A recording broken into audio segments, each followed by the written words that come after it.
ஹரே கிருஷ்ணா. தினமலர் ஆன்மீகம் நேயர்களுக்கு முதல்ல வணக்கங்கள். ஸோ கேள்வி என்ன அப்படின்னா, இந்த பிறப்பும் இறப்பும் எதற்காக இருக்கு, எதற்காக நாம் வந்திருக்கோம் அப்படின்ற கேள்வி. நீங்க கேட்ட கேள்விதான் பகவத்கீதையினுடைய தாத்பரியமே. நீங்க கேட்ட கேள்வியினுடைய பதில் தான் பகவத்கீதையினுடைய தாத்பரியமே. கிருஷ்ணர் பகவத்கீதை என்ன சொல்றாரு அப்படின்னா, ஆரம்பமே என்ன சொல்றார், முடிவு என்ன சொல்றாருன்னு பார்க்கணும். ஆரம்பம் என்ன சொல்றார், நீ உடல் இல்லை ஆத்மா, நீ பிறப்பதே எதற்காக, நீ இந்த உடல் இல்லை ஆத்மான்ற விஷயத்தை புரிந்து கொள்வதற்காகத்தான் மனித பிறப்பு. மற்ற பிறவில புரிந்து கொள்ளவே முடியாது.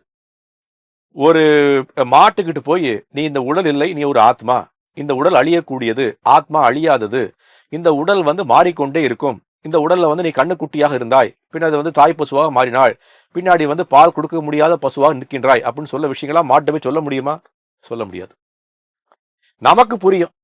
சிறு குழந்தையாக இருந்தும் 5 வயது, 10 வயது, 15 வயது இளைஞன், 20 வயது இளைஞன், 30 வயது முதுமை, 40 வயது திருமணம், 5 வயது இந்த மாதிரி வாழ்ந்து கொண்டிருக்கோம். அப்ப இந்த உடல் மாறிக்கொண்டே இருக்கு. 5 வயது உடல் இப்ப இல்ல, 40 வயது உடல் ஆயிடுச்சு, 60 வயசுல இன்னும் முதுமை விடும். அப்ப என்ன ஆகும், நமக்கு இந்த உடல் இல்லை ஆத்மான்ற விஷயத்தை புரிந்து கொள்வதற்காகத்தான் மனித பிறவியே கிடைச்சிருக்கு. அப்ப என்ன புரிந்து கொள்றோம், 4 விதமான விஷயங்களை புரிந்து கொள்வதற்காகத்தான் வாழ்க்கைக்கு வரும். ஒன்று என்ற பிறப்பு, இறப்பு, முதுமை, நோய். இது 4மே கட்டாயம் எல்லாருக்கும் இருக்கு. இதை விட்டு வெளியில வரவே முடியாது பிறவின்னு எடுத்துட்டோம் அப்படின்னா. அப்ப இந்த பிறவின்ற ஒரு பிறவி கடல் எப்படி வெளியில வருவது, பிறவி பெருங்கடல் நீந்துவர் நீந்தார் இறைவனடி சேராதார்னு திருக்குறள் சொல்லுது. பகவத்கீதையில கிருஷ்ணர் தான் சொல்றார், நீ என்னிடம் சரணடைந்தால் மறுபடியும் இந்த உலகில் பிறப்பு எடுக்க மாட்டாய்.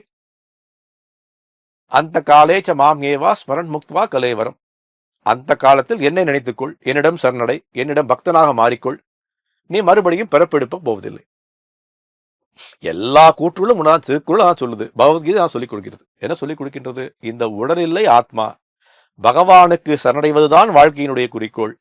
அதை புரிந்து கொள்வதற்காகத்தான் வாழ்க்கையில பல கஷ்டங்கள், பல நிவர்த்திகள், எப்படி வாழ வேண்டும் என்று தெரியாத நிலை, எப்படி தர்மத்தில் வாழ வேண்டும் என்று சொல்லக்கூடிய பக்குவ நிலை, இது எல்லாமே எதனால வருது அப்படின்னா, நமக்கு வாழ்க்கை எப்படி புரிந்து கொள்ள வேண்டும்ன்ற ஒரே காரணத்துக்காக தான் பிறவி எடுக்கிறோம்.